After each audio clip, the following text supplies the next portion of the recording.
Next step is to install Java JDK on the base database service environment.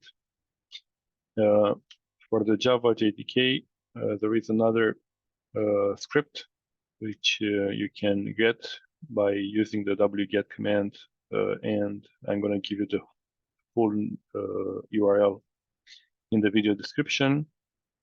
The name of the script is install Java JDK .sh. It has a variable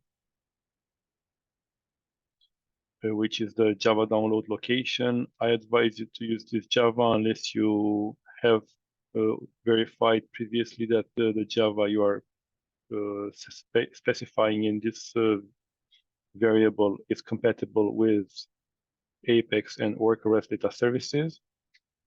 So let's run this script.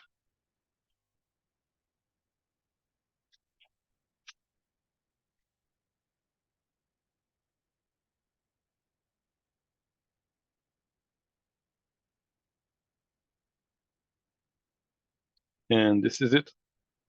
Everything is done.